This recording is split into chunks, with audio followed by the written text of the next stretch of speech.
When the Second World War was over, we were the one great power in the world. The Soviets had a substantial military machine, but they could not touch us in power. We had this enormous force that had been built up. We had the greatest fleet in the world. We'd come through the war economically sound. And I think that in addition to feeling a sense of responsibility, we also began to feel the sense of a world power that possibly we could control the future of the world. Dressed up to win, we're dressed up to win, dressed up for victory. We are just beginning and we won't stop waiting till the world is free. This time we will all make certain that this time is the last time. This time we will not say curtain till we bring it down in their own hometown. For this time we are out to finish the job we started then. Clean it up for all time this time, so we won't have to do it again. Our vision of progress is not limited to our own countries. We extend it to all the peoples of the world. Military action in Indochina. French regulars land along the coast in search of roving communist bands.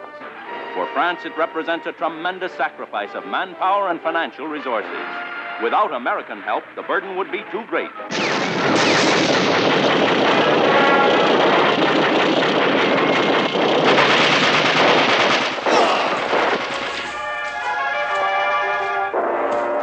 I do not expect that there is going to be a communist victory in Indochina.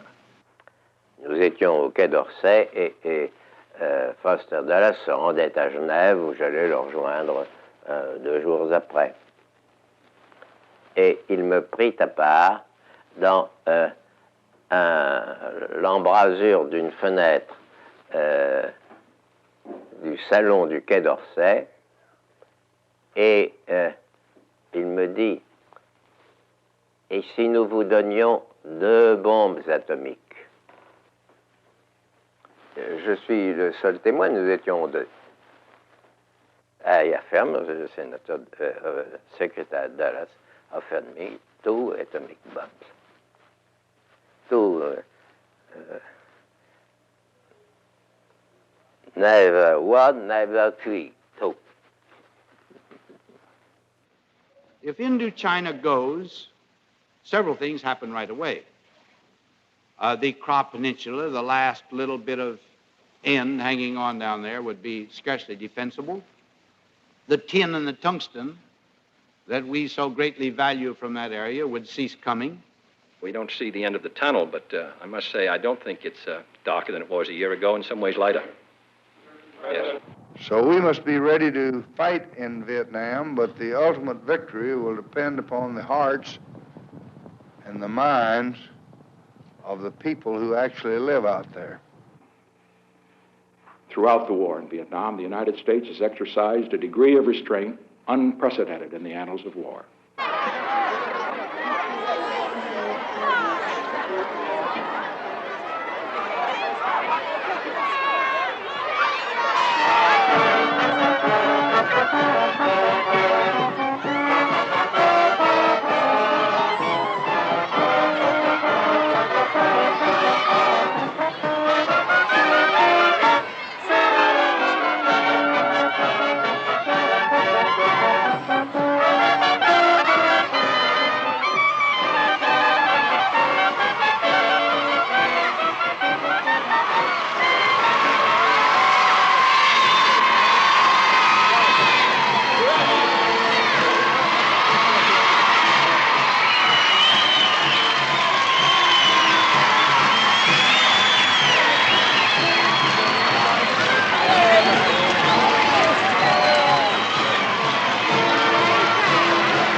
thing, one small word that enabled myself and my buddies to stay alive those many years.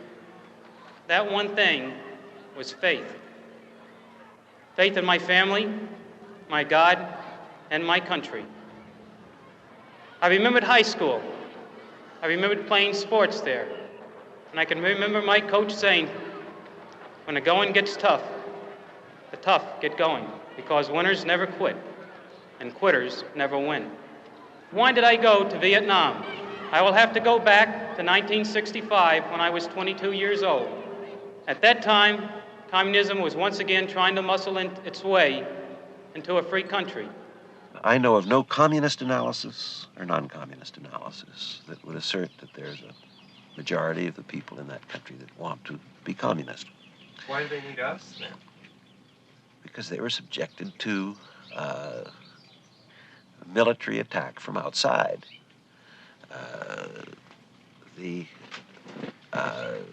Are you really asking me this goddamn silly question? Oh, you really want me to go into this, Mr. Davis? I mean, you know, we really got to go back to fundamental. You want me to just go back to the origins of this thing, then? All right, I'll do it. But this is pretty pedestrian stuff, I must say, at this late stage of the game. Honestly, it is. Well, I'll do it. All right. There's a lot of disagreement about. No, there's not. About the origins. No, there's not. There's no doubt.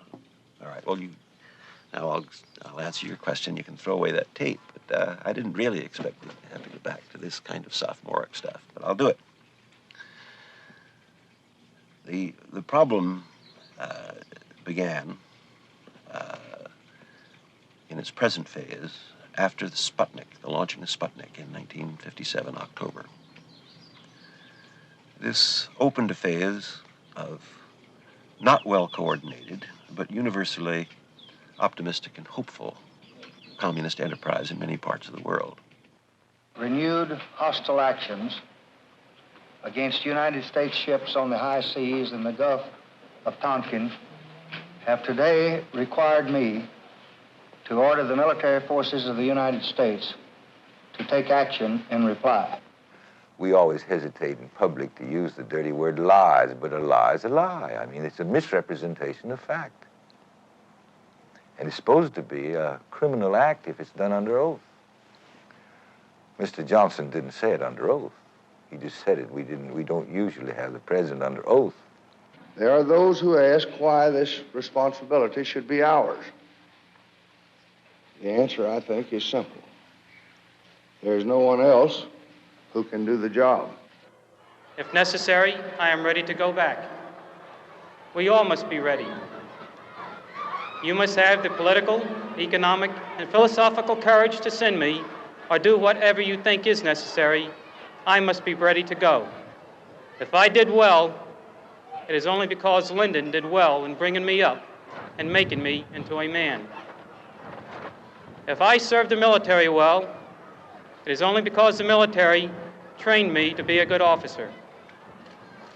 If I am a good American, it is only because America brought me up to be a good American. Mike Q on one. It was a sight to touch the heart of the most callous in the crowd. Lieutenant George Crooker was back in Linden, New Jersey, the hero of the day. 3,000 people turned out to greet him. Schools were closed and streets were blocked as the young former prisoner of war walked on a red carpet to the steps of City Hall. Mike is still open. Mike is dead.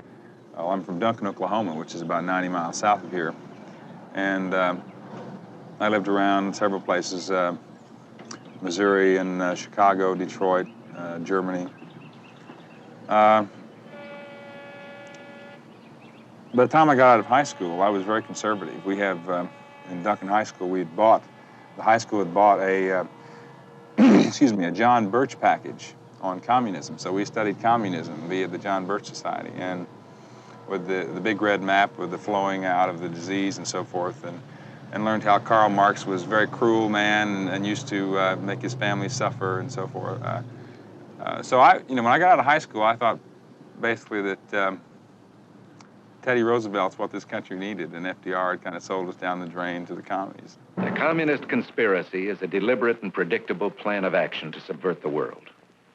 Mosinee, Wisconsin, in a unique May Day object lesson, shows what could happen here if communism took over. The unyielding chief of police is liquidated by American legionnaires portraying red triggermen. A grim demonstration of what subversion could lead to, Mosinee's May Day serves as a sharp warning to all democratic communities. It's an international criminal conspiracy. Before we know it, we're going to turn our backs around someday, and before we know it, the whole United States, we're going to turn around one day and see nothing but VC, or not VC, but communism. We're going to turn around and say, what happened? People just walking in with riots, drugs, you name it. They're tearing us down from inside out. In 1917, when the communists overthrew the Russian government, there was one communist for every 2,277 persons in Russia. In the United States today, there is one communist for every 1,814 persons in this country. If we lose Indochina, Mr. Jenkins, we will lose the Pacific, and we'll be an island in a communist sea. Go ahead. How did it go? Oh, Mother. I swear that I am not now or ever have been a member of the Communist Party. Feel better? Of course, when you get down to communism, I've been fighting communism since 1951, actually. I always looked at, the American fighting man as being, like a warrior of sorts, due to, my background, the way my mother brought me up. She always spoke of the warrior societies of our tribe and of the different tribes around us, and how that these men always had to work to gain the respect of the people around them, and how they had to live more or less a life dictated to them by the society that they belonged to, and it was extremely hard. I looked around, and from listening to my uncles and a lot of my relations, they had been in the Marine Corps, and they always told me that the Marine Corps was the hardest service to cope with physically and mentally. And I naturally wanted to be the best at that time, and I looked at the Marine Corps as being the elite of the elite, the warrior society in the United States.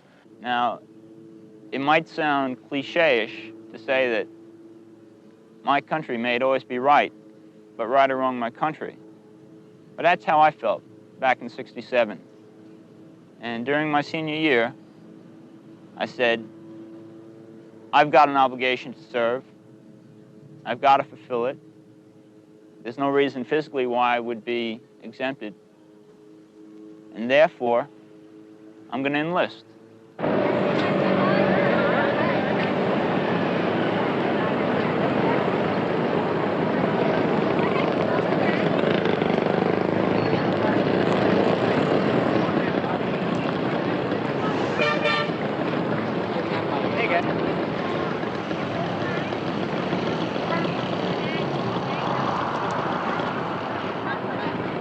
What you got there?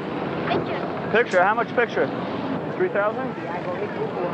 Huh? I sell you 3,000, just 50 money. You will be at too much money. I buy what? 1,500. No, you sell for me. You lie, you die. You get massage? And what else you get? Huh? You buy me one beer. No money. Go home, Mama son. Wait, go home, Mama son. No, go home, Mama son. No, go home, Mama son. Okay? No, go home, Mama son. No.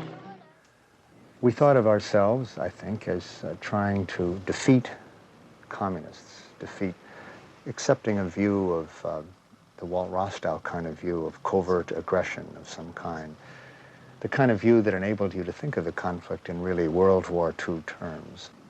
That was an unquestioned assumption. It had an idealistic flavor to it, but it was the underpinning of an imperial policy, basically.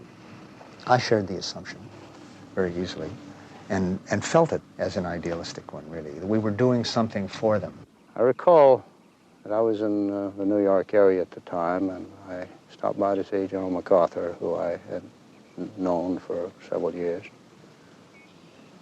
When he greeted me, he made quite a prophetic statement. He said, Westmoreland, I see you have a new job. He says, I hope you appreciate that this new assignment is filled with opportunities but fraught with hazard. And indeed, this was a prophetic statement.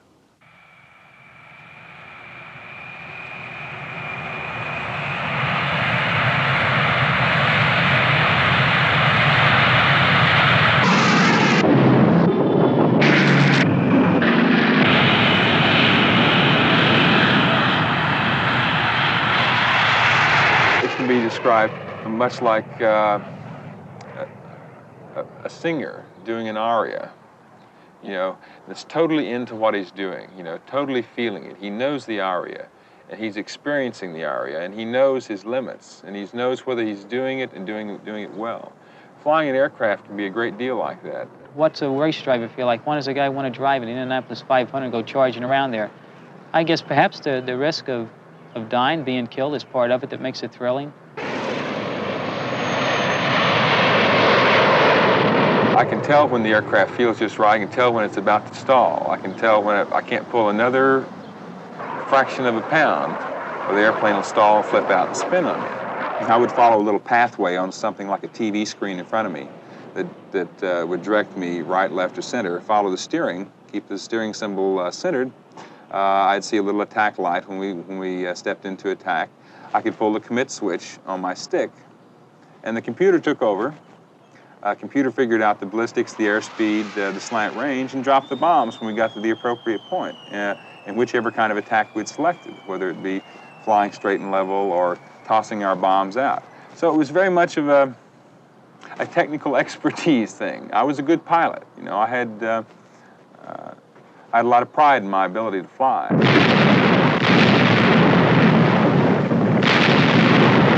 You're up there doing something that mankind has only dreamed of, the flying, especially at night in an all-weather aircraft. The A-6 is one of the few that can really do it the way we did it. A World War II aviator would not even dream of doing the things we did. It's definitely the ultimate in aviation.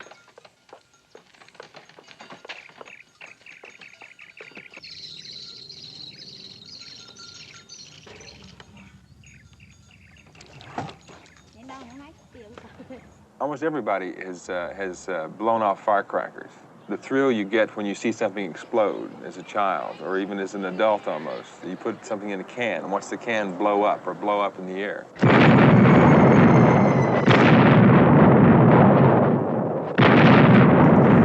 And the excitement, the sense of excitement, you know, especially if you're getting shot at, is just incredible. You get in there and have a real good mission, hit your target right on, find out later that your target was totally destroyed. In other words, it wasn't one of these misses or almost. You got it, bang, it's down. And come back, make a night carrier landing recovery, that's fantastic. To say it's thrilling, yes, it's deeply satisfying.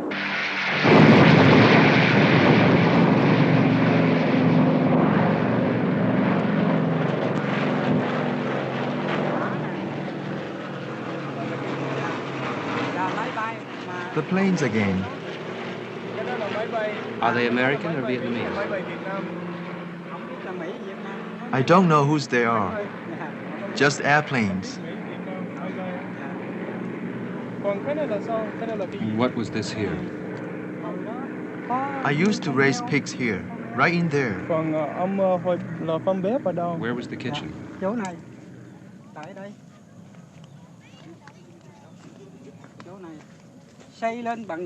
The kitchen was here. We built it with bricks. This was the floor, and this was for the heat. What's that? That is the bomb crater. The bomb struck there and destroyed everything I had.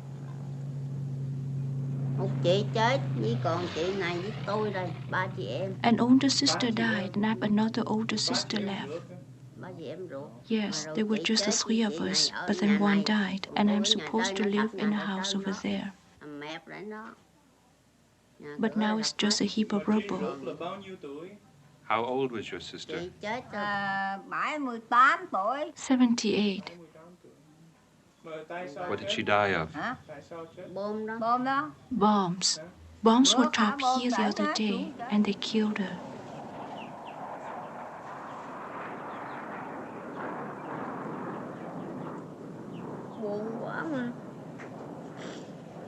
I'm so unhappy.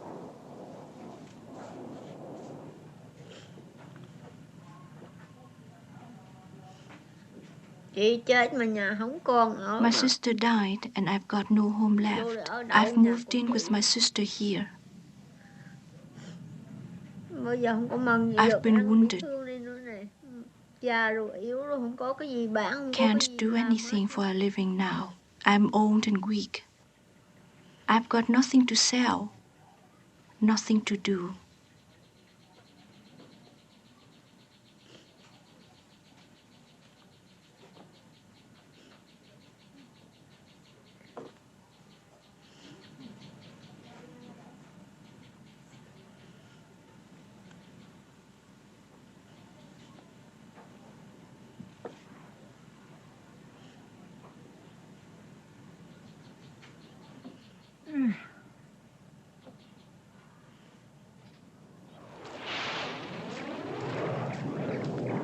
You really just don't have time for personal thoughts when you're up there flying around at 500-600 miles an hour. You might call it an electronic war in a certain way. I didn't have time to think about anything else. If you wanted to later, you might. But it was all business. It's just strictly professionalism. We had a job to do. We went out and we did it. Never could see the people. You know, you never could see. Occasionally, you saw the houses when you were bombing around a village or bombing in a village. You know, you never heard the explosion. You never saw any blood or any screams. It was very clean. You're doing a job. You're an expert at what you do. I was a technician.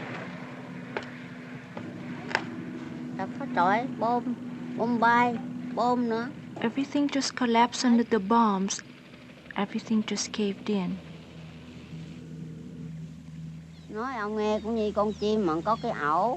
It's like a bird and its nest. The way things are with the house in a rubble. The bird comes home and finds no nest. Where am I to find a place to sit and work for something to eat? Even a bird needs a nest it can go back to, crawl into for sleep and food.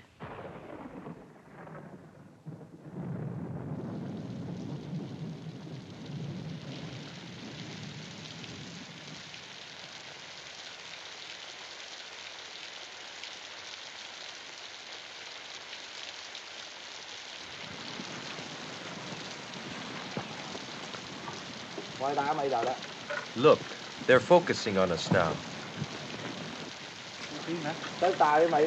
First they bomb as much as they please, then they film.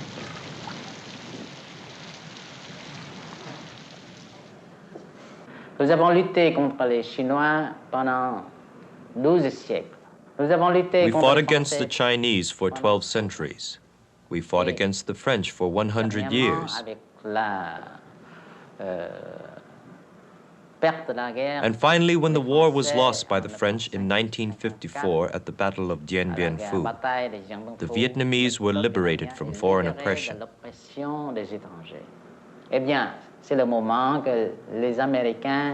But it was at that precise moment that the Americans came to Vietnam, little by little at first, then more and more as an invasion of the American army. 500,000 of them in Vietnam. And this war became a war of genocide. The people of North Vietnam and South Vietnam fight only for freedom, independence, and national unity. This war is a war against the American imperialists. This is our war for independence.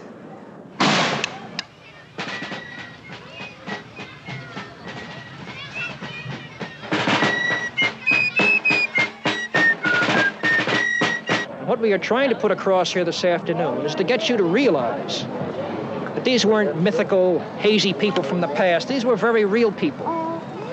When they rose up against the most powerful army in the world, they were actually putting everything on the line that they had. Their homes, their wealth, their past, and their future.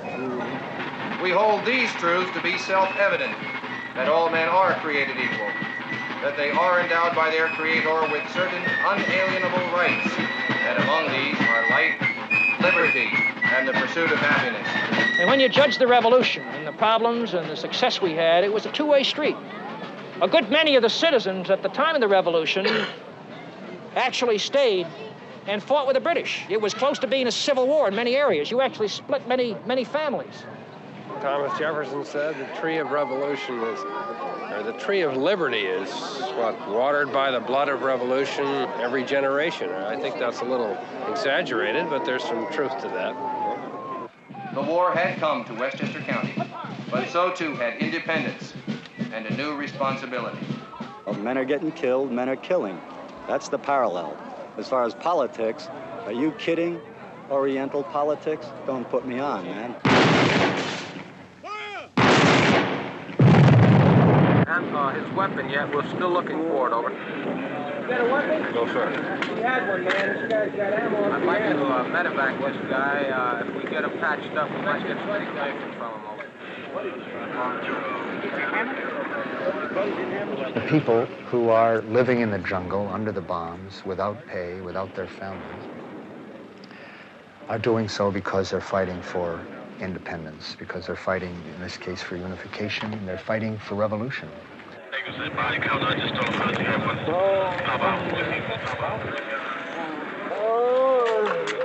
Of course, the name for a conflict in which you're opposing a revolution is counter-revolution. And this was something we never admitted to ourselves at all. It's what we were really doing. The letters and the reports we had on Ho Chi Minh's attitude back in 1946, he wrote, I think it was 7 letters to this government and received no reply. The pathos almost, the sadness that here's a man who felt and believed the United States would be sympathetic to his purpose of gaining his independence from a colonial power. And then to find this is what he'd read. He'd been here, he'd read our Constitution and our Declaration of Independence. He thought surely the United States would be interested. We had testimony in the committee that his one worry was that it was so insignificant. Vietnam was so far away and so insignificant, we would never bother about it. It's too small to ever attract the attention of the United States. He was sure in his own mind that if we would ever put our minds and focus upon it, we would be for him. How different history would have been for us and for them if we had felt a common interest in the colonial province like Vietnam seeking its independence of France. The Ho Chi Minh of '56, I don't think could have got elected dog catcher in South Vietnam. Ho Chi Minh dead could beat any candidate we've ever put up in Vietnam. You asked me about my oldest son, Bing.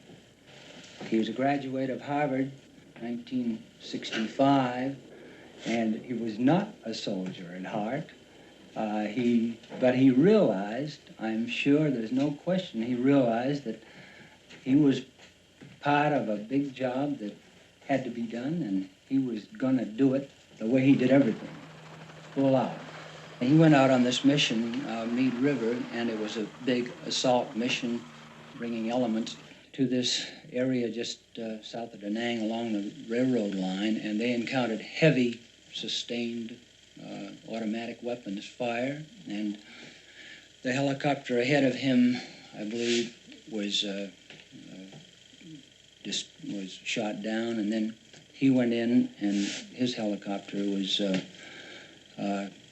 he was actually killed in flight. That's what and the airplane crashed, and he was killed. His co-pilot was very badly injured, and I think there were 12 out of 15 or 16 of the people aboard were either killed or badly hurt.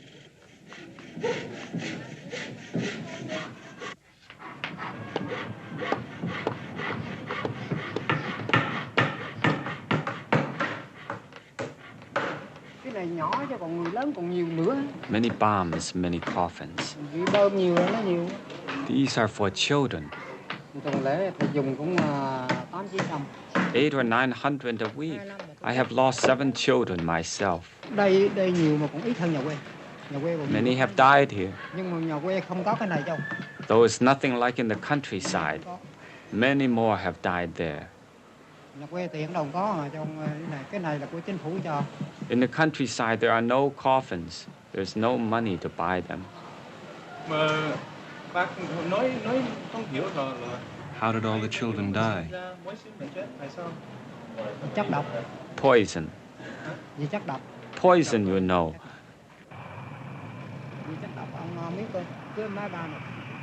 These planes keep spouting and spraying the stuff, and so many people have died. It seems to destroy their intestines. With this spraying and bombing, so many have died. Each day, right on time, the bomb craters appear.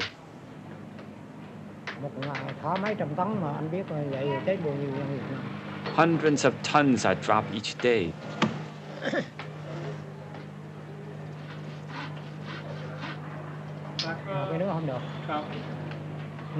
And we can't talk about it. We can't talk about it because we are afraid of the government.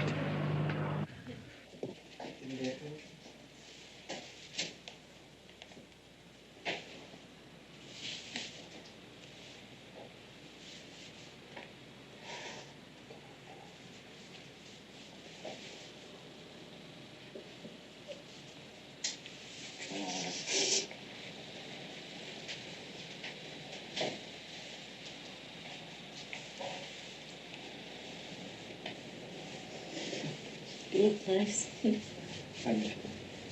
What'd you do? Shaved. I liked it, but it long.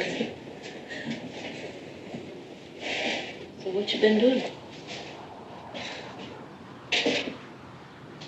In a little more than a week, I'll be going back to the military. You what? Why?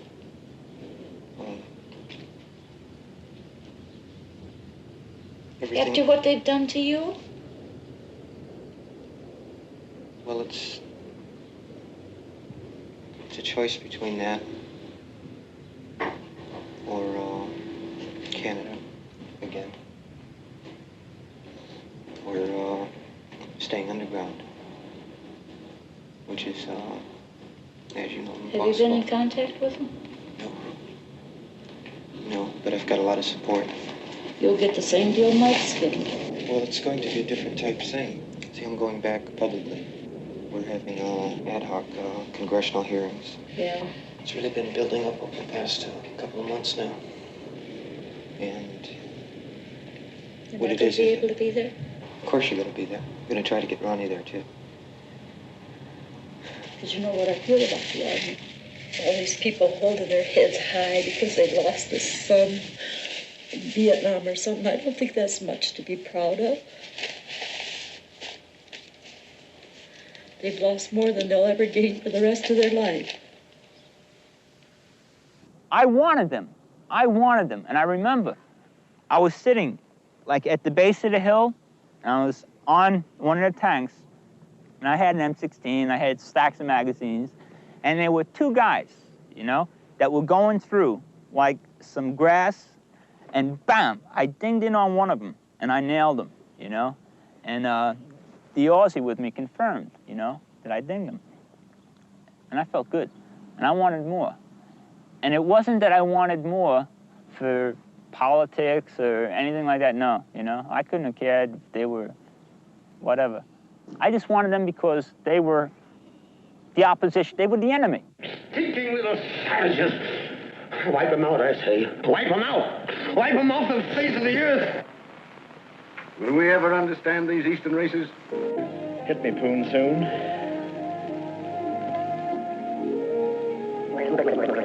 You hideous yellow monster. I wanted to go out and kill some gooks, you know. I really, I don't know, I guess I had been totally brainwashed because I could remember when people used to call me blanket ass or chief, and they still did, you know. I think my name was Ira Hayes in boot camp, either Ira Hayes or Squaw, depending on what type of mood the drill instructor was in. But there I was, you know, saying, I want to go kill some gooks, you know. They were instructed to remove the eyes of the individual and place them in the hole in the middle of the back. And that would say to the Vietnamese, you have to understand, that whoever did that was ubiquitous. In other words, the eye being the symbol of ubiquity, or of all-present, all-powerfulness on the part of the Saigon government, which is an easy message for the local villagers to get. In fact, the American advisors didn't have that much of a stomach for the thing, so they used to use CBS logos, you know, the eye of CBS, and they would kill the individual, and then they would leave him with a kind of a calling card on him. At one point, I was invited to go along on an airborne interrogation in a helicopter with the Marines northwest of Da Nang, and they took along 2 Vietnamese. One was already reduced by beatings with a rubber hose and some other methods of beating and torture, to the point where he couldn't talk, he couldn't respond. And as an example to the one they wanted to question, they would say, if you don't tell us what we want to know, we're going to throw you out of the helicopter. And he couldn't respond. He didn't understand. They were using pidgin Vietnamese, which he didn't understand. It was more English than Vietnamese. They'd run him up to the helicopter. 2 hefty EM were along, and they would take him by each elbow, and they'd run him up to the door of the helicopter. And they did this 3 or 4 times, and he was reduced to whimpering and crying. And they finally told him that this was the last run, and he still responded the same way, and they just winged him out of the helicopter. The second fellow immediately started to babble anything he could tell them, any kind of information he could give them, for one goal, and that was to reach the ground alive again. I just can't see in my mind, like you said, somebody throwing somebody out of a helicopter. I don't believe this kind of stuff happened. Maybe it did.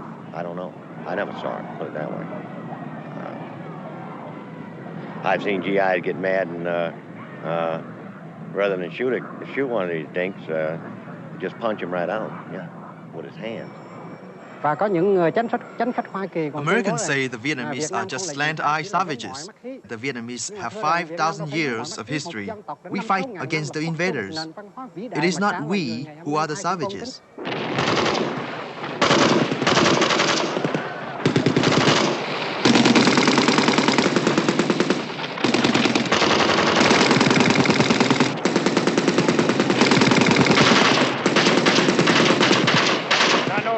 That's the worst one.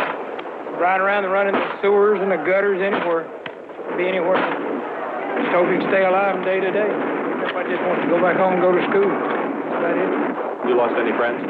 Quite a few. We lost one the other day. The whole thing stinks, really. The dude in the foxhole with me, he was dead. And like, you know, here come the Jets, and everybody's, yay, Jets, you know, do it to them and all this shit, you know, get these motherfuckers off our ass, you know, because they were digging in our behind real good. And like the Jet came in, and he said, yay, Jet, get him. And you see him swooping on around, yay, Jet, get him. And he came over that way and let it go, and he said, uh-oh, you know, and you could see it, it's a napalm canister, because you can tell them, because they spin asshole over head, you know, backwards as they're tumbling through the air, coming down. Big silver dollar. And the thing is just tumbling down, you know it's coming right at you, you know. And like, wow, the napalm hit, I grabbed this dude and just put him up over my head in the hole like that. And fucking napalm went down the whole line, man, just creamed. Everybody in the line, 35 dudes, man, just burnt, post-toasty to the bitter, you dig. And the napalm was just dripping in on both sides of this dude. He's dead, you know, I'm just holding him up, using him as a shield. So I just chunked this dude off of me and just sprung out of the hole, and I didn't know which way I was going, outside the back, you dig, and just ran through, burned my pants off, spent the rest of the battle running around with no drawers, my stuff just hanging out all over the place, you know, and all that. You ever try to fight a battle without any drawers on, man? Awful sick of it. I'll be so glad to go home. I don't know. It's the worst area we've been in since I've been in Vietnam. You think it's worth it? Yeah, I don't know. They say we're fighting for something. I don't know. I was at a very kind of sobering thing last night, a memorial service for 4 men in the 2nd Squadron who were killed the other day, one of them being a medic. And the place was just packed. And we sang 3 hymns and had a nice prayer. I turned around and looked at their faces, and I was just proud. My feeling for America just soared because of the way they looked. They looked determined and reverent at the same time, but still they're a bloody good bunch of killers. When you go forth to war against your enemies and see horses and chariots and an army larger than your own You shall not be afraid. Well, let's not anybody be so naive as to think we're here in any way to worship football. Nor are we here, as I'm sure many people believe, to pray for a victory. We believe in victory. We believe it'll come to the team that's best prepared. This is serious business that we're involved in, and that's religious, and God cares. There are going to be men made tonight, and that's religious, and God cares about that. So we're concerned about the big game, but we're also concerned about the bigger game, the biggest game of all that surrounds us, the game of life. May you be winners. Winners in the big game, but even more importantly, winners in the biggest game of all, which we all play. Let us pray. That's touchdown. Because we got our kids geared to track like hell.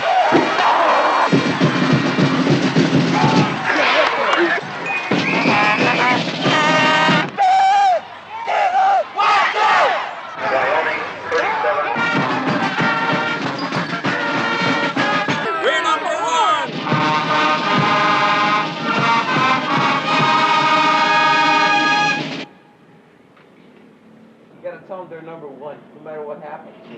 You're number one. Wow. Why don't you just say wow? Toy oi means wow? Yeah.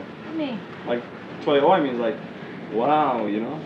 Hey, you should check out the hickeys I gave this chick, man. Yeah. One on each side. It's a place where she can't hide them. Yeah. See, this one right here? Give her this one. And this one, this is the first one right there. It came out of kind of nasty, you know? No can do, I know. Maybe he did. He's not dead. Wake him up. Why? Huh? Why he's no heart? Because you don't wake him up. Hey, Charles, you getting anything out of yours? What do you mean? This one's starting to go kind of sour on me, you know? So keep it going, man. Huh? Keep it going. I'm trying to. But, Well, try. You know what it is about these chicks down here, you know, like they're, well, what would you want to do except for, you know, Al Wallow and, right? Hey, you're number one. This one got a set of knockers, man. Oh, this one does too, but you won't take your goddamn bra. I'll take it off Flora. Take it off for her? That's the name of the game. Here. You don't mind. Number 10. Ah, no, number one. Hey, Charles. What? Yeah. It's about time. I got a man sitting now. You don't be mad at me, okay? It took you long enough, you know that.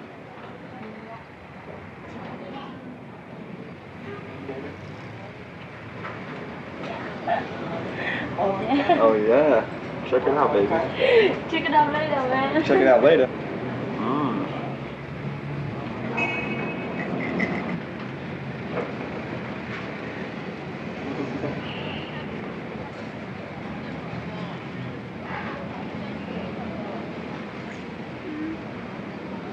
You know, if my chick at home could see this now, man, she'd flip.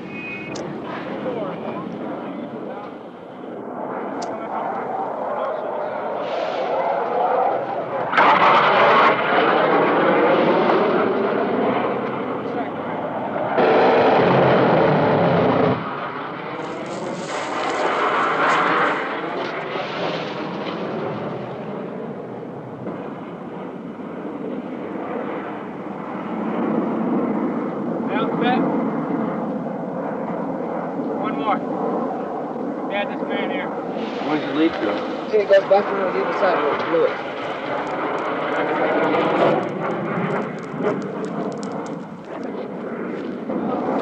Hey, hurry up down that tunnel. Just make a quick check. Let's go.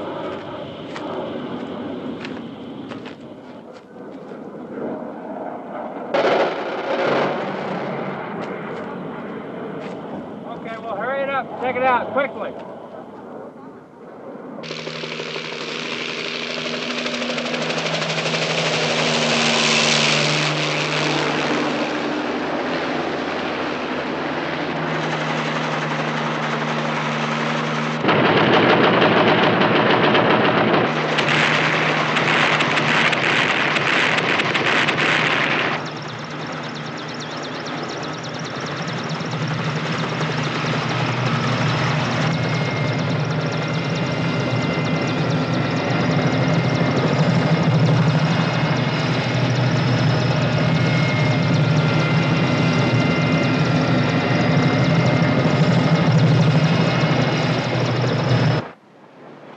Some people enjoy it, some don't. Some just go out and do it as a job. It's a daily grind. What is it to you? I enjoy it.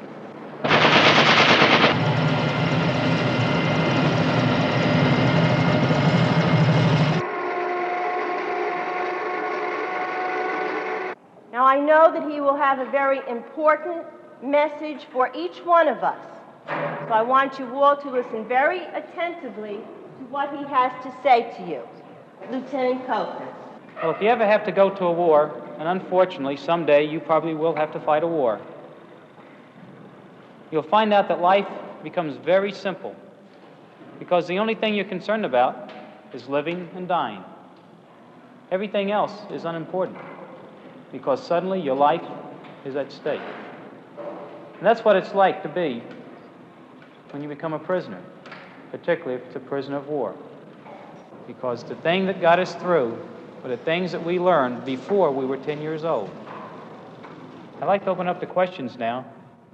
Just raise your hand or yell it out, and you can ask any question you want about anything, and I'll do the best I can to answer them.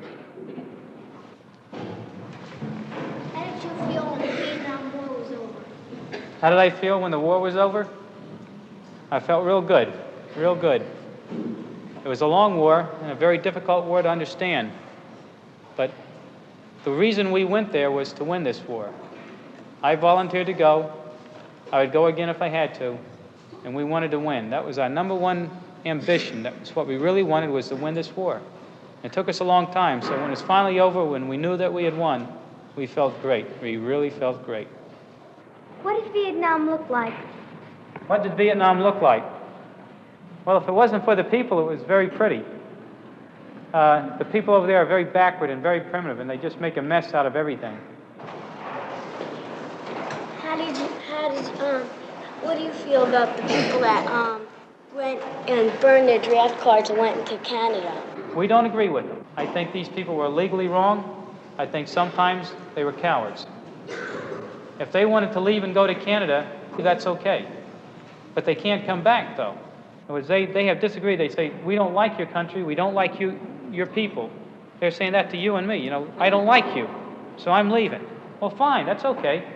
There's no reason to hate a guy for that, because that's also his right. But he can't come back. Instead of helping and aiding the Vietnamese people, I saw that we were party to their deliberate and systematic destruction. The Vietnamese were all considered less than humans, inferiors. We called them gooks, slopes.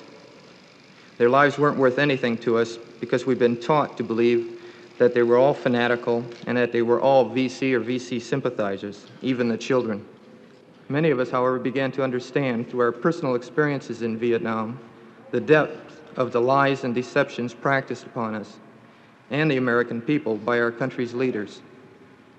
It was they who trained us to kill without question and to hate our enemy, the Vietnamese.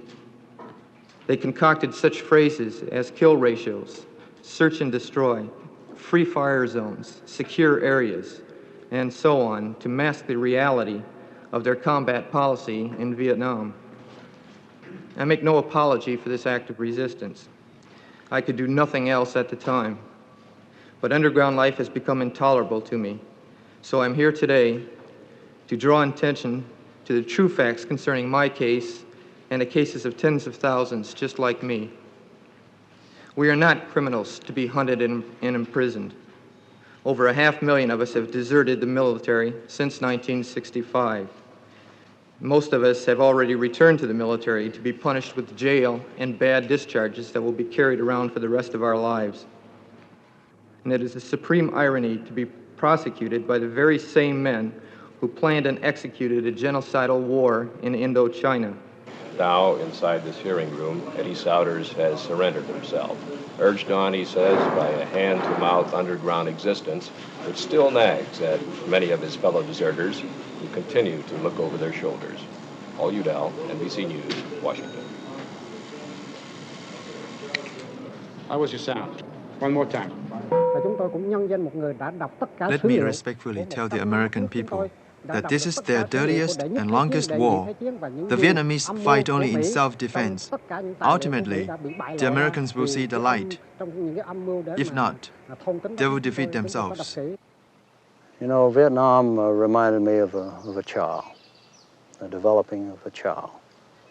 The laws of nature control the development of this child. The child has to sit up before it crawls. It has to crawl before it walks. It has to walk before it runs. No matter how many decades America fights, it will never conquer Vietnam, never. I'm telling you so that you will go back and repeat it to President Nixon. Over here, as long as there is rice to eat, we'll keep fighting. And if the rice runs out, then we'll plow the fields and fight again. I know very little about it over there, I'll tell you. And the less I know, the better off I'll be. It has not affected me a whole lot. I mean, the American and the way of life is still here. And if you work for it, it's there for you. But we're taught that we're to obey our governments. And I would have to go if I was instructed to. Once in a while I think about it, but I like to think about the things that are happening right now to me. I don't think it's affected mine at all. I don't even know who we're fighting for over there, to be real honest with you. I think we're fighting for the North Vietnamese, ain't we?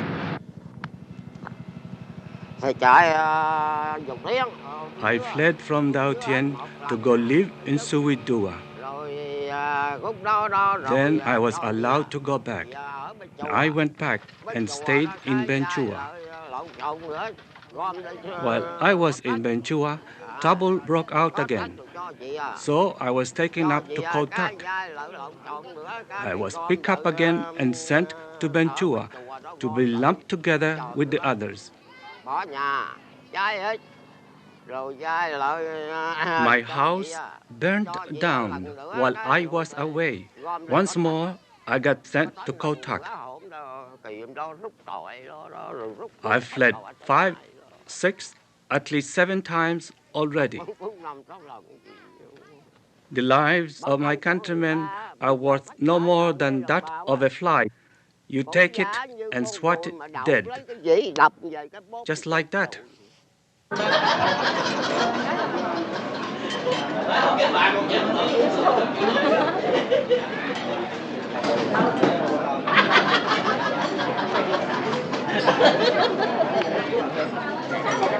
Mở nha, nhào vô đó nha. Nhào vô đó nha. Có gì đâu, chưởng vô cái chưởng ra này hả? Chưởng vô đó, tập buồn chưởng vô đó, cái chưởng ra này. Nó nhảy muốn bài hết chưởng ra. Ê, mỏng mỏng đó nha, đừng có làm vậy không có ngon mấy anh. Giờ ở trong cũng vậy, nó lót mỏng mỏng nó ngon. Ladies, let me tell you. There once was some women amusing themselves, and one pushed the other onto a table. The lady's falsies broke the table in two. If a table breaks, think of what would happen to a man's face. Watch it, they'll film me. Don't make jokes. People in America will think we're ridiculous. We have about 15 companies now, including insurance company and tractor company. We are in the hotel business, in the travel agency business. We are the exclusive dealer for Ford in the country, Ford cars. Oh, many, many other things, like an oil company in the forming. We have a bottling company. In other words, we greatly believe in the future of this country, and we think there's a great future for Vietnam, and We think that Vietnam will be livable, will not go communist, because otherwise all these companies will go to waste. And the way we work is we take a calculated risk. If we don't lose South Vietnam within the next 3 to 5 years, then nobody can catch up with us. I'm a Johnny-come-lately as far as war profiteering is concerned. The reason why I organized this group of companies is because when I, was in Paris, I saw that peace was coming whether we liked it or not. Therefore, I got home in order to prepare for peace. All these companies have been organized in order to prepare for peace and prepare for the economic takeoff that will come with peace. Like we have the infrastructure of hotels, of travel agencies and things like that, but of course, there are no tourists in Vietnam now, but there will be. And we are getting ready for that sort of thing.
Just like you would do with your good luck. Waiting somewhere. Try to walk me. 'Cause it's waiting there for you and for me.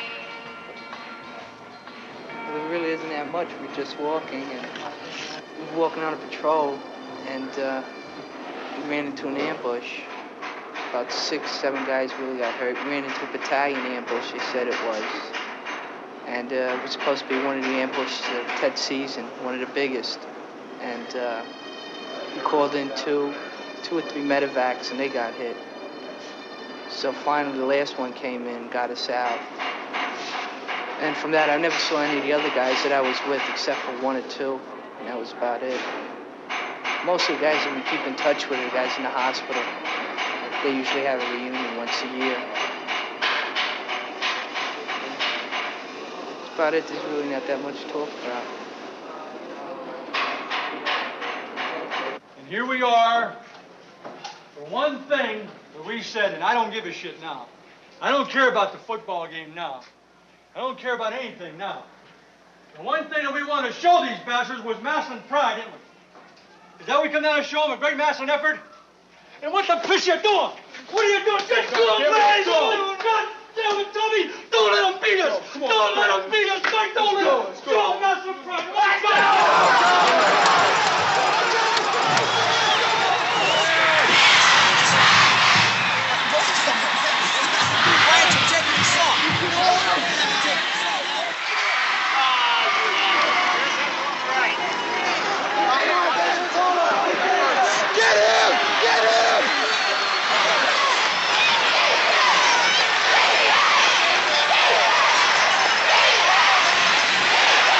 Make no mistake about it. I don't want a man in here to go back home thinking otherwise. We are going to win.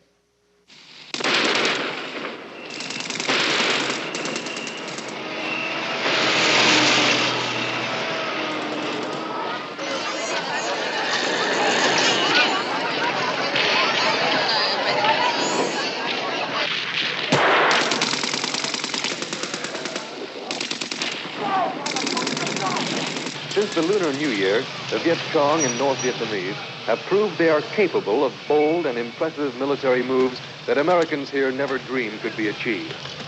Whether the Viet Cong can sustain this onslaught for long remains to be seen.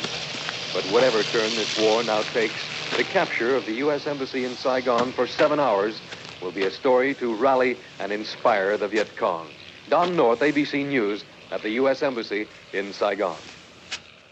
I knew that, as was the case in the Battle of the Bulge in World War II, that after the enemy exposed himself, we would defeat him, he would be weakened, and if we could follow that up through the use of the maximum military force that we could bring to bear on him, through the bombing, through the mining of the harbors, through the cutting of his lines of communication, by moving in and cleaning out his sanctuaries, the enemy would have no choice but to come to some accommodation. In the beginning of 1968, General Westmoreland needed 206,000 more troops.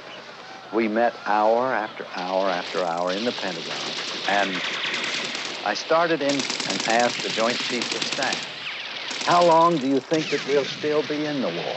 None of them knew.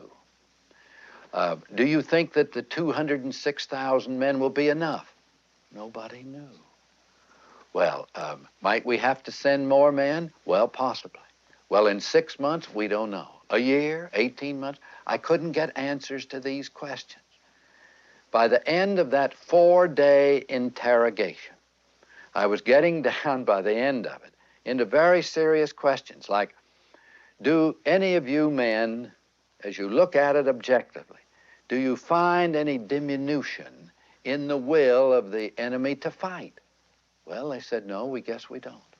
Are they sending the same number of men down through the Ho Chi Minh Trail? Well, yes, and even they might be a little more. And how about our bombing? We've placed great reliance on our bombing. Is our bombing stopping them? No. Well, what is the amount of attrition that our bombing's causing? Well, maybe 10 to 15%. So I remember asking one question. Well, if a North Vietnamese field commander in South Vietnam needed 1,000 men, they said yes. If he asked for, say, 1,200 men, 1,000 would get through. Well, that's right. Well, then he'd have the 1,000 that he really needed. Well, yes, that's so. Well, this type of interrogation, finally, by the end of 4 or 5 days, I must say that my thinking had undergone a very substantial revolution. All we are saying is give peace a chance. All we are saying is give peace a chance. Everybody! All we are saying is give peace a chance.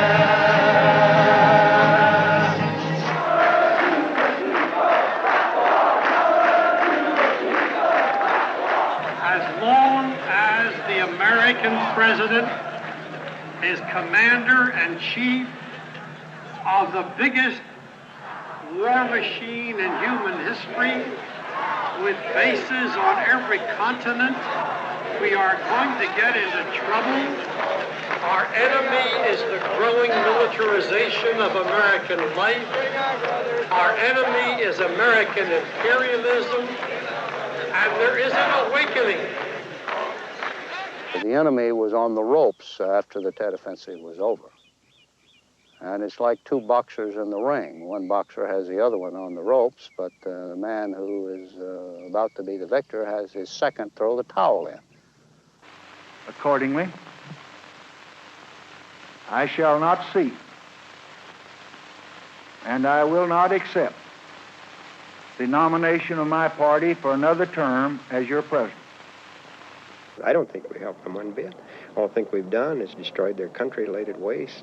No, I don't think we've helped them. As fellow human beings, I don't think they should be there doing that.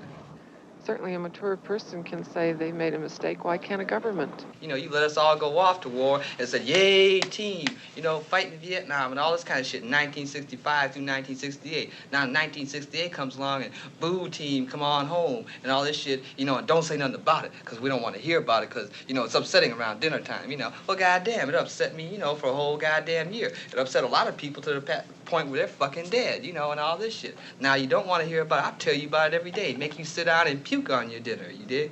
Because you got me over there, and now you done brought me back here, and you want to forget it so that somebody else can go do it somewhere else? Hell no, Now, you're going to hear it all every day as long as you live, because, hey, it's going to be with me as long as I live. When I get up in the morning, when John gets up in the morning, when a lot of dudes just sitting around here get up, man, their gut hurts because they got shot there. I got to put on an arm and leg because it ain't there no more, you dig? And all the rest. My man here's got a hole in his stomach. He can't work right, you know. Now you do something about that. You know, make that all disappear, you dig? You know, make it all go away with the 6 o'clock news, turn it off, you know, or switch it to another channel and all that shit. The hell with that, you dig? It's here and it's for real. And it's going to happen again unless these folks just get up off their ass and realize it has happened, you know.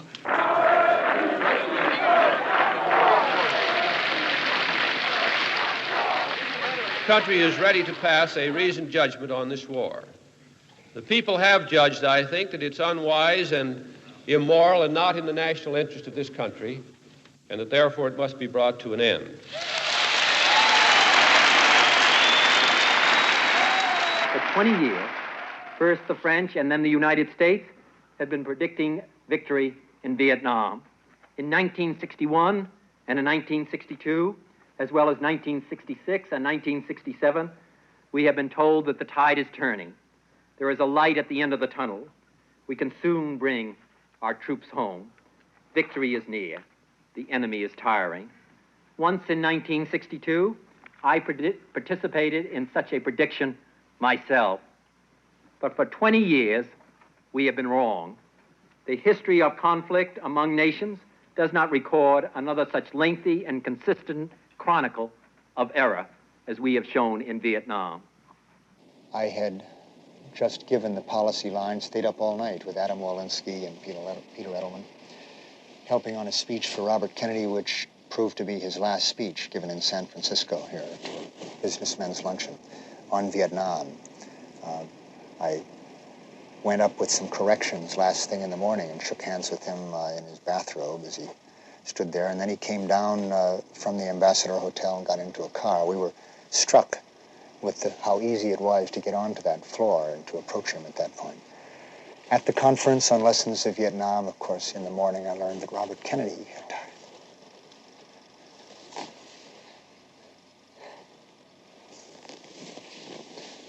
Well,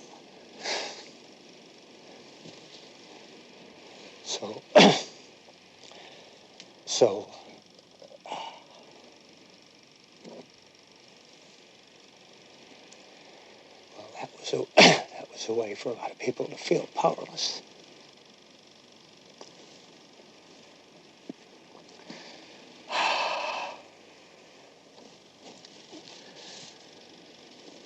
So it began to look as though there was no way to change this country.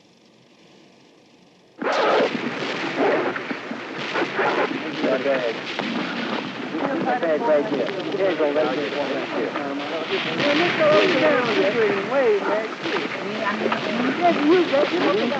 Perez?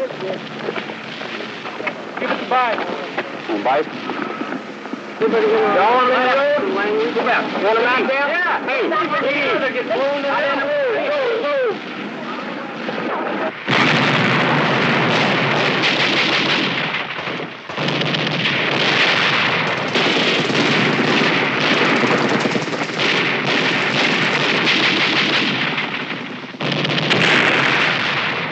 Uncle Sam's in a 6-by truck that just came through the building.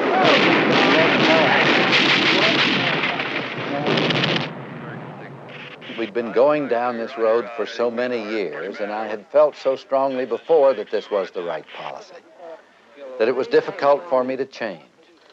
I know now that the domino theory was a false theory. I know now that we should not have become involved.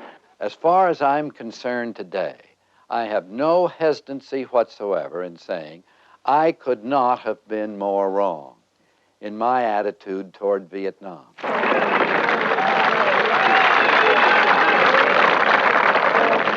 Combat.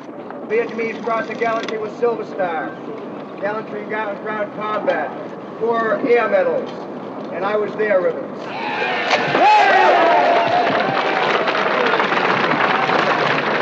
And I got a colonel that's flying upstairs, and he's getting down on me, and he's saying, take the hill, take the hill, take the hill.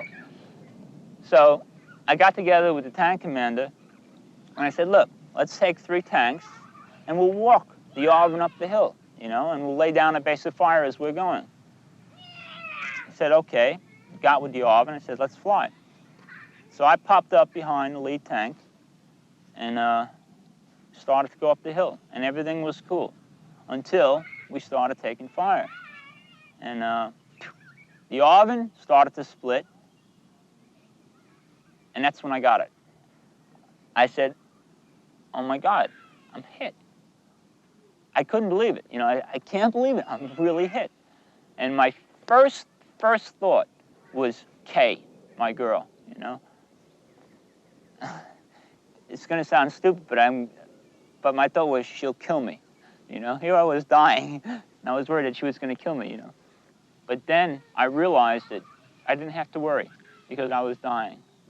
It's all over, and for what, you know? My last conscious thought was, I can't believe it. I'm dying. On this shitty piece of ground, I'm dying. And I can't fucking believe it.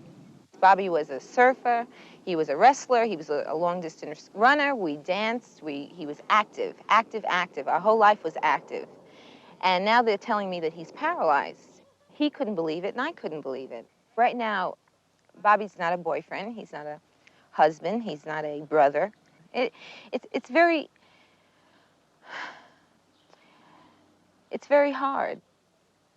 What hurts the most, and this is a purely personal thing, you know, right, wrong, or indifferent, that's how I feel. When I was in the Marine Corps, I remember I was down at Marine Corps Barracks in Washington. They call 8th and I. And they had the Marine Corps drill team there. And I was standing at attention in my uniform, and they were playing the Marine Corps hymn, and then they played the Star Spangled Banner. And I actually started to cry. I cried because I was so proud to be an American, you know? And I was so proud to be a Marine and in uniform standing there at attention.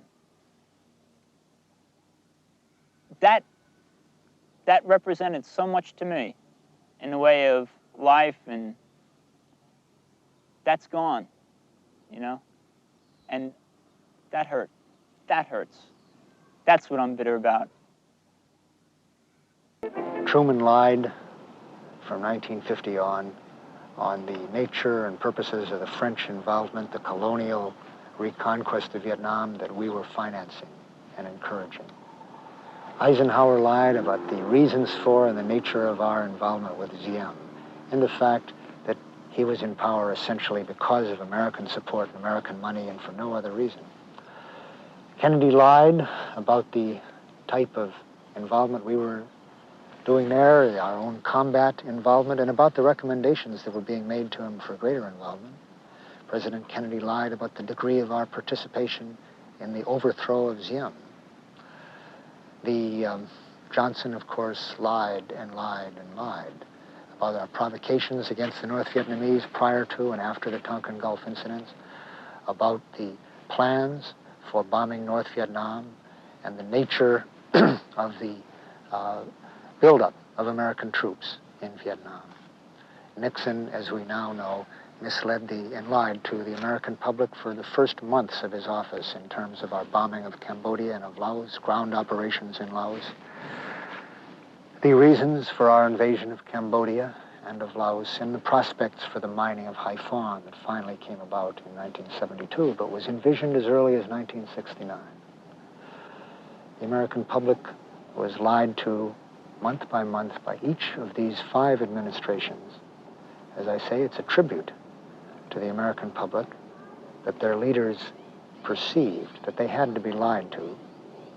It's no tribute to us that it was so easy to fool the public. We have adopted a plan which we have worked out in cooperation with the South Vietnamese for the complete withdrawal of all U.S. combat ground forces and their replacement by South Vietnamese forces on an orderly, scheduled timetable. This withdrawal will be made from strength and not from weakness. As South Vietnamese forces become stronger, the rate of American withdrawal can become greater. Ở chừng nào chúng ta mới có hòa bình? Congratulations to Battalion 332 on your recent victories over the communists. We ask ourselves, when will peace come? And I tell you, if you chase the communists back to the north, there won't be any war in this hamlet. Help rebuild the houses. Help the people. Rid the hamlet of all VC, so there will be no more suffering and destruction for ourselves and our compatriots.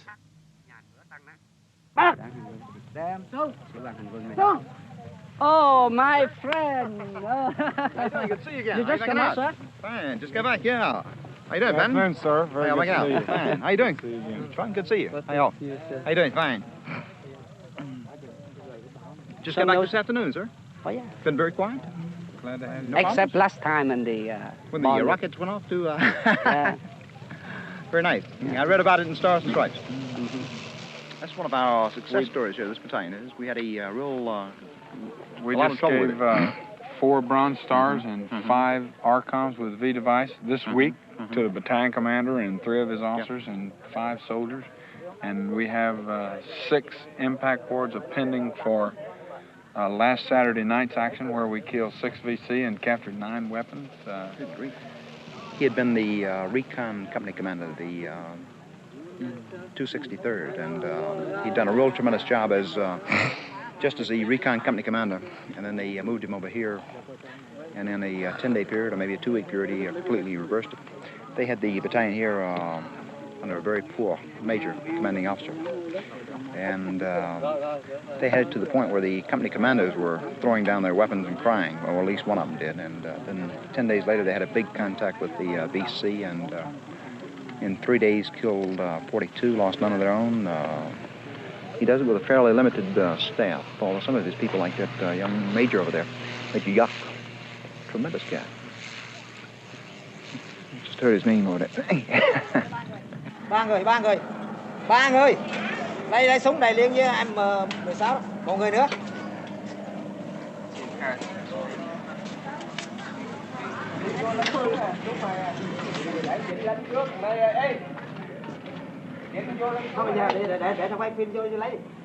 It's no surprise that in a very poor country, you can find people who will wear foreign uniforms. What has always surprised us, what we've never been willing to predict or understand, is that the Vietnamese communist leadership can find enough people to live in the tunnels, fight for nothing, wearing ragged shorts year after year under the American bombs.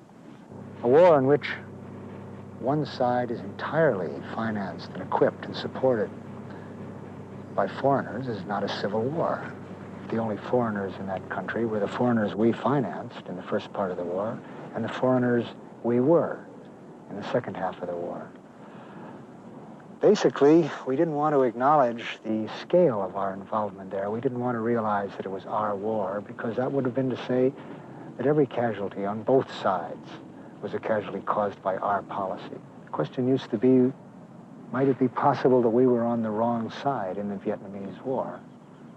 But we weren't on the wrong side. We are the wrong side.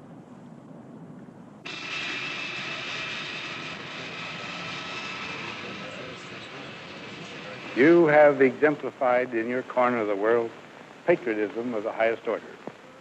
You have brought to your great task of organizing your country the greatest of courage, the greatest of statesmanship.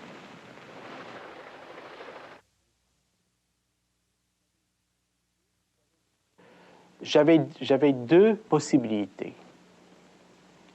Ou I had 2 possibilities. Either I could submit to Washington's politics, every morning, yes sir, ou alors or I would have to resign.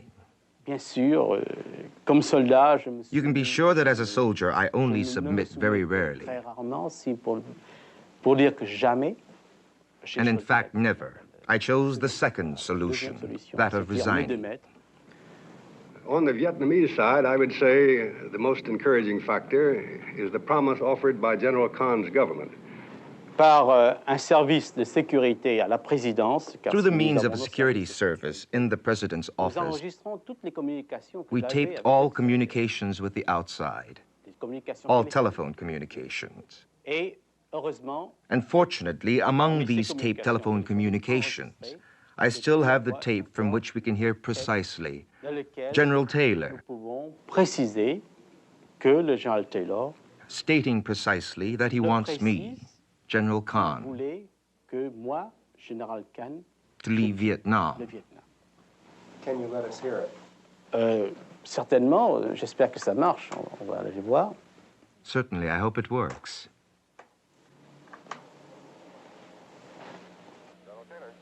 This is General Khan speaking. How are you? Glad to hear you.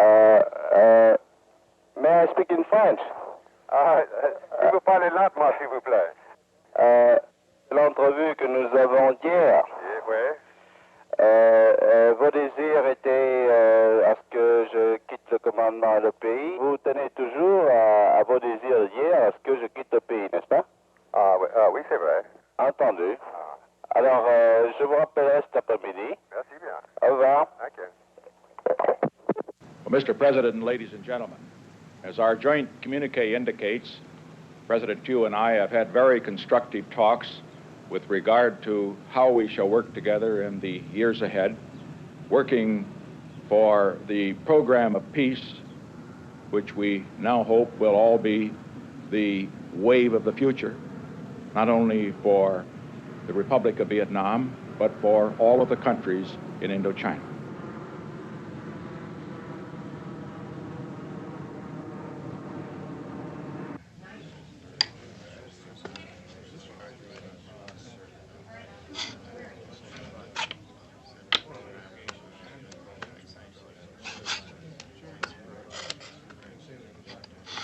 What kind of freedom could you preserve here when you put so many of our compatriots into prison without any charge, without any reason? Why?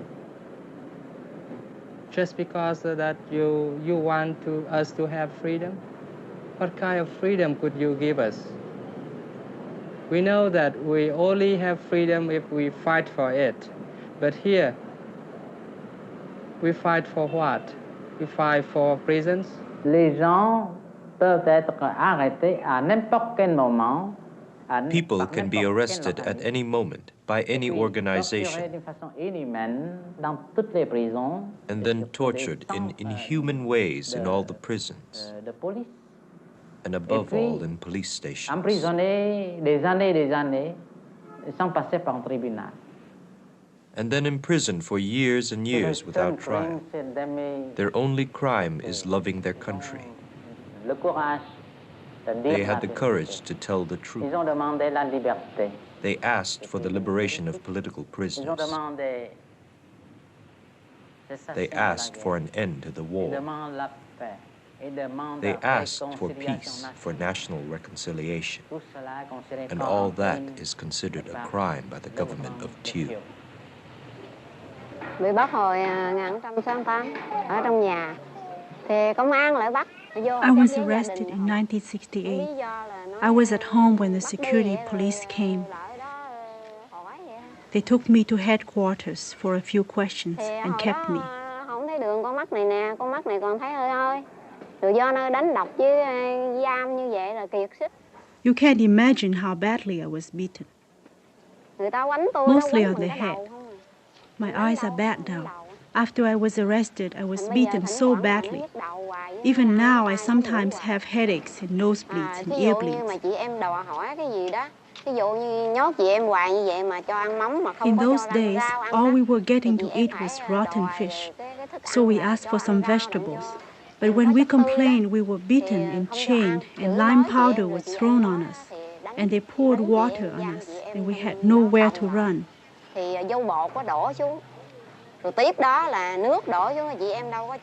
Our cells were this big, and we could do nothing but stand where we were and get the water and the lime all over us. Some of us lost our teeth and our hair, and when the lime got wet, it just boiled up, bubbling all over us. Our hair fell out and our skin became covered with sores. They said that if we were innocent, they would beat us until we were guilty, and that if we were guilty, they would beat us until we repent.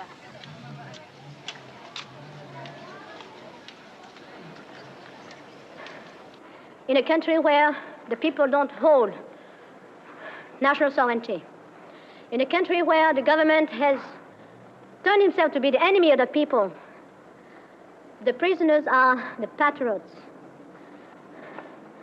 And no matter how badly treated we are still, we are proud to, because at least we are free instead of enslaved as so many of the so-called government officials. And so you see, when a Vietnamese works for peace and for liberty, he is considered a communist. It is an honor for the communists to have to work for peace and justice. So it is the government which gives validity to being a communist, because they continue to say that the people who work for justice and for peace are communists. You see? We were learning to be good soldiers back when you're 3, 4, 5, 6 years old. That's where good old mom is telling you to obey the local camp regulations. In this case, it's the house. And you start to learn to respect authority. And so finally, lo and behold, at 20, 22 years old, you find yourself in service, and you maybe take that last and final step where you become quite regimented in a military form of discipline. Like I say, that stuff isn't worth the paper it's written on if the basis isn't there. You need that cornerstone that goes back when you're a kid, and who's teaching it to you? But good old moms, women like yourselves. It's terrifying, it's true, when you're facing a torture session with a bunch of gooks, it's going to be pretty darn miserable, and there's no doubt about it. You're scared, you're really petrified. But at the other side, you have a bunch of women back there that know that they're telling you better do something, you know, and that's the wrath of God. Boy, you don't want is 100 women climbing down your back. So you figure maybe the gooks aren't so bad. So you press on. In many respects, the destiny of our country, and more personally, the destiny of me, your men, your children, is in your hands. If you are proud of the POWs and personally of me, then you should be proud of yourselves, because I was what you made me to be. As for my own view, I thought through as best I could the meaning of Southeast Asia, the United States in the 1950s, looking backward and looking forward in terms of what I know about the dynamics of societies and so on. And on balance, it is an on-balance judgment. I came to the judgment that it's a vital interest of the United States. I've never had any reason to change that judgment. And therefore, I do believe that what we have done is generally right, although I would have preferred to have seen a different, more decisive military strategy. Certainly, to me, the day that you can say that a sacrifice such as that is not worthwhile is the day that you've destroyed all your real values of what is worthwhile and what isn't. And there's no question in my mind that he and everybody else that did what he did, there is no sacrifice that was in vain, absolutely none. That down the line, that's the price that you pay for freedom, and that's the price that you pay for the kind of stature that we have, and it's the kind of risk you take to preserve the ideals that we have. He had just a tremendous sense of humor and just an amazing instinctive sense of what was important and what wasn't. I remember when I was getting ready for our oldest daughter's wedding, and I was upset because something or other wasn't going well, and he called up from Pensacola and he said, "How are things going?" And I said, "Fine, Bing, but such and such has happened." He said, "Oh, Mom, don't sweat the small stuff." And you know, it just made all the difference. I thought, "Gee, that really is small stuff, you know." And it was. And it made the whole thing much easier. And of course, I came up in a tradition where military service was, in World War II, there was no question everybody was part of it. There was not the kind of dissension and so forth that there has been surrounding the Vietnam thing. But I think that most of the people of this country are too busy to get involved deeply in on the kind of things that the dissenters do. In other words, I think really the strength of our system, and I think it's a terrific system, is that you do rely on somebody like President Nixon for leadership. I think his team of people with him are outstanding, and to me, the leadership that he has shown and decisions that he has made really have, they're the kind of decisions I would expect from the president of this country. And the action he has taken is the action I'd expect from the president of this country. I think the whole executive, legislative, and judicial system that we have is superb. It has worked far better than any other system I'm aware of, and brought us to a state of power and really of international stature that we have a responsibility to stay with and to uphold. What did your son want to become? I suspect he would have gone into the newspaper. He actually had just got a job with the New York Times when he went into the OCS. And he'd worked for newspapers in the summer while he was at college. I suppose that it's like any pain, you don't remember pain too well afterwards.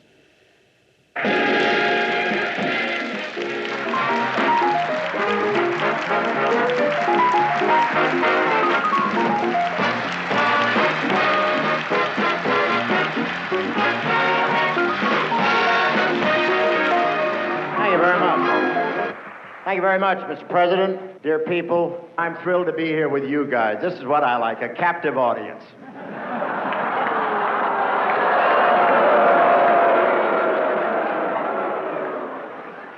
It is always the custom at a dinner at the White House to have a toast to the honored guest. The difficulty tonight is that there are so many honored guests that we would be drinking all night and into the day.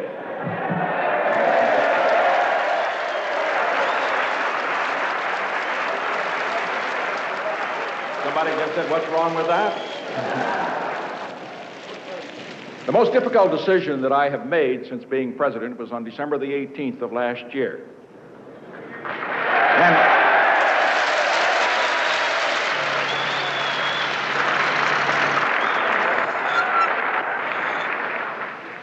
And there were many occasions in that 10-day period after the decision was made when I wondered whether the country really supported it. But I can tell you this, after having met each one of our honored guests this evening, after having talked to them, I think that all of us would like to join in a round of applause for the brave men that took those B-52s in and did the job.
My 8-year-old daughter was killed, and my 3-year-old son. Một bé già chết rồi. Căm thù không? Căm thù lắm. Ta đã đi Sơn. Nixon, murderer of civilians. Tội lắm. What have I done to Nixon so that he comes here to bomb my country? My daughter died right here. Con gái tôi đang cho lợn ăn. She was feeding Ngoan the lắm, pigs. cho lợn ăn thì nó chết, lợn thì She sống. was so sweet. Con gái tôi chết ở đây này. Nó đang cho lợn ăn. She is dead. The pigs are alive. Ba bà cháu nó nấp ở cái hầm này này. My mother and my children took shelter here. Nấp ở đây rồi mà Here nó they còn chết đây. died. Mẹ tôi chết ở cái hầm này đây, không chị ạ. Mẹ tôi chết ở đây, con tôi chết ở đây đây. Còn đứa bé thì là còn sống, còn Planes came from over there. No targets here. Only rice fields and houses. I'll give you my daughter's beautiful shirt. Take it back to the United States. Tell them what happened here. My daughter is dead. She will never wear the shirt again. Con tôi xinh lắm rồi, là chết rồi. Nó chết rồi. Quần áo nó ai bằng cho. Throw the shirt in Nixon's face. Tell him she was only a little schoolgirl. Nó giết con tôi rồi.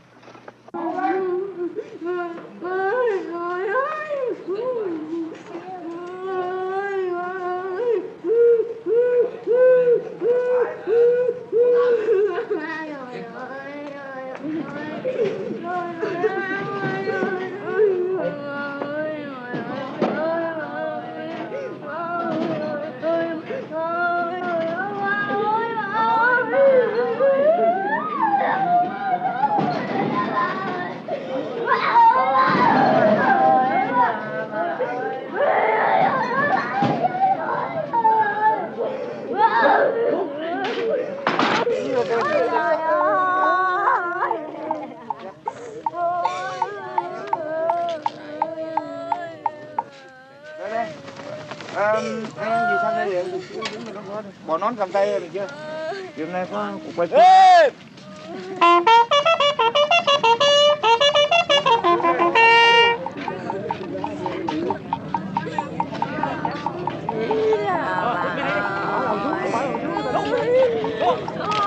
Ở đây đầu bên đây. Đây. Đây. Ngày lắm rồi. Ôi bà ơi là bà ơi, con ơi là con ơi. Tôi đã xuống tay tôi ơi, cho tôi đi luôn. Đi luôn, tôi đi chúng tôi đi. Tôi không khỏe được. Bà nghe chúng tôi. Thôi cứ việc vào có mau rồi đi đón con. Này bây giờ này rồi.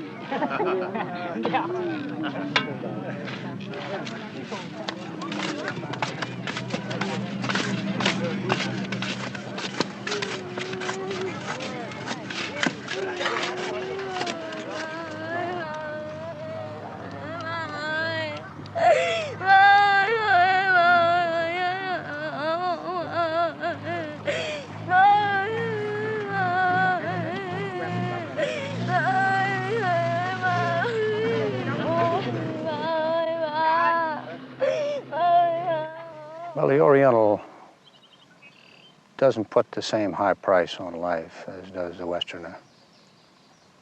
Life is plentiful, life is cheap in the Orient.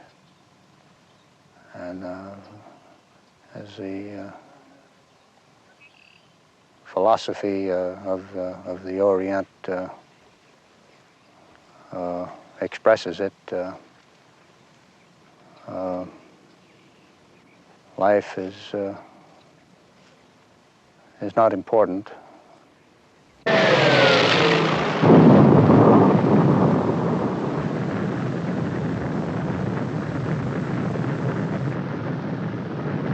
During the missions, after the missions, the result of what I was doing, the result of this game, this exercise of my technical expertise never really dawned on me. That reality of the screams or the people being blown away or their homeland being destroyed just was not a part of what I thought about.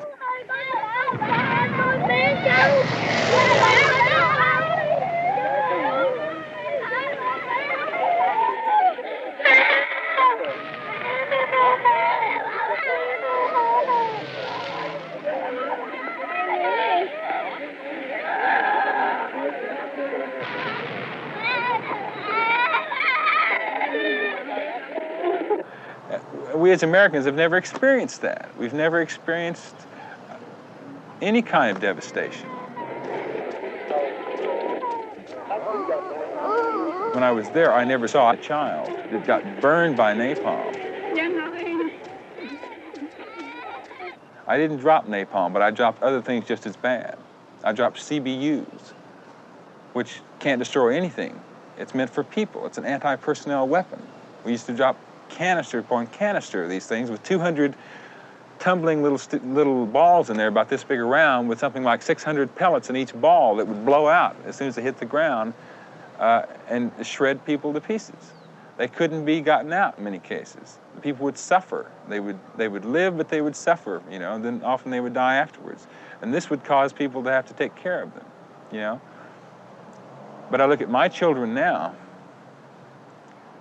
and I don't know what would happen if, what I would think about if someone napalmed.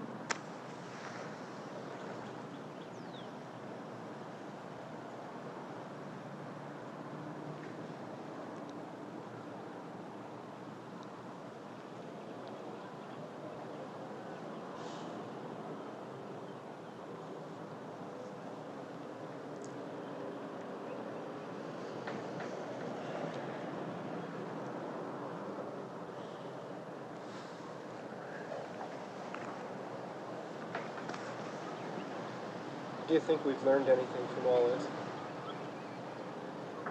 I think we're trying not to.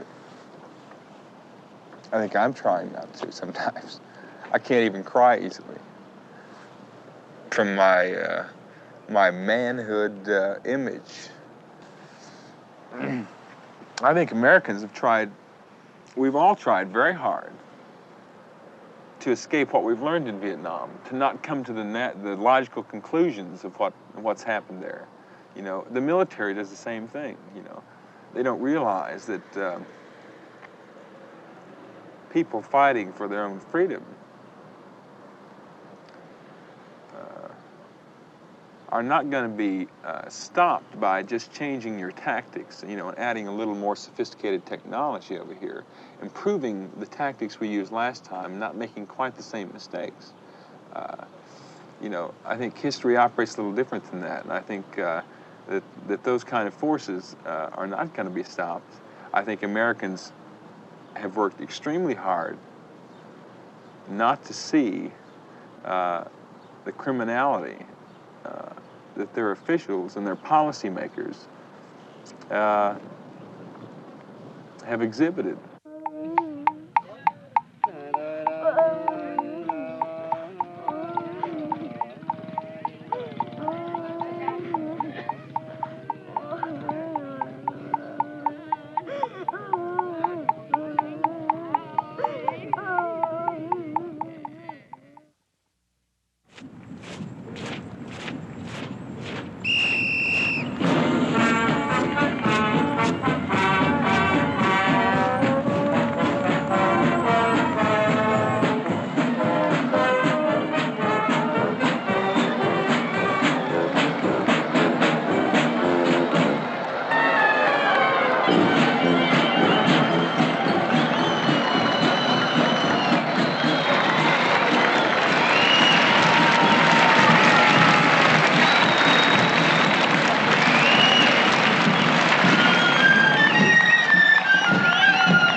the toilet, you bastard!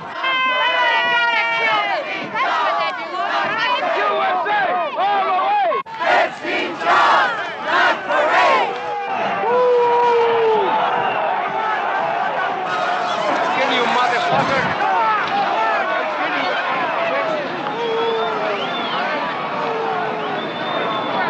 Let me talk to somebody. I was in Vietnam. I was a platoon leader over there.